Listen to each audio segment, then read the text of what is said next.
यशया अध्याय 7। उज्जिया राजा मरण पावला त्या वर्षी प्रभूस उच्चस्थळी असलेल्या उच्च सिंहासनावर बसलेले मी पाहिले।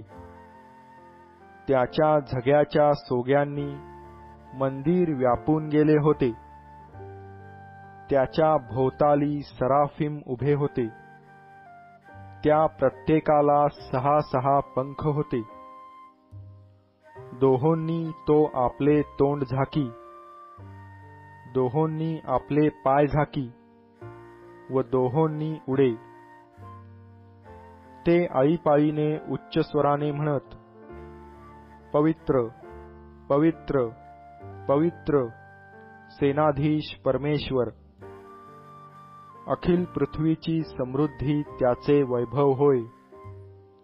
घोषणा करणाऱ्यांच्या ह्या वाणीने उंबरठे हलले व मंदिर धुराने भरले।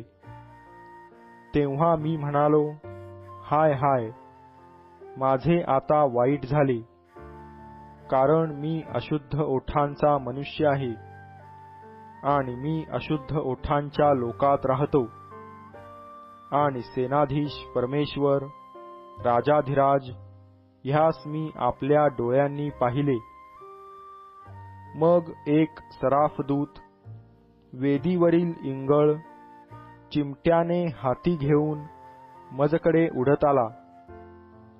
तो माझ्या ओठास लावून त्याने म्हटले, पहा, याचा स्पर्श तुझ्या ओठास झाला म्हणून तुझा दोष दूर झाला आहे, तुझ्या पापाचे प्रायश्चित्त झाले आहे। तेव्हा मी प्रभूची वाणी ऐकली, ती अशी, मी कोणाला पाठवू? आमच्यासाठी कोण जाईल? तेव्हा मी म्हणालो, हा मी आहे, मला पाठीव।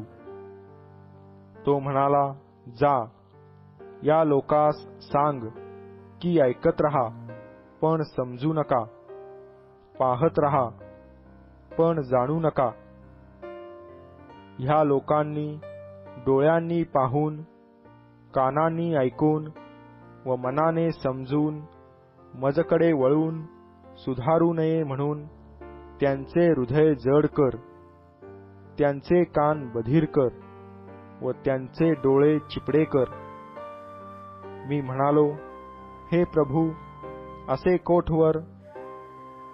तो म्हणाला, नगरे निर्जन होतील, घरे निर्मनुष्य होतील, जमीन ओसाड व वैराण होईल।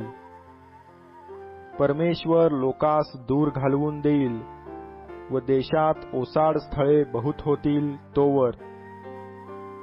त्यात लोकांचा 10वा हिस्सा राहिला तर त्याचाही नाश व्हावयाचा।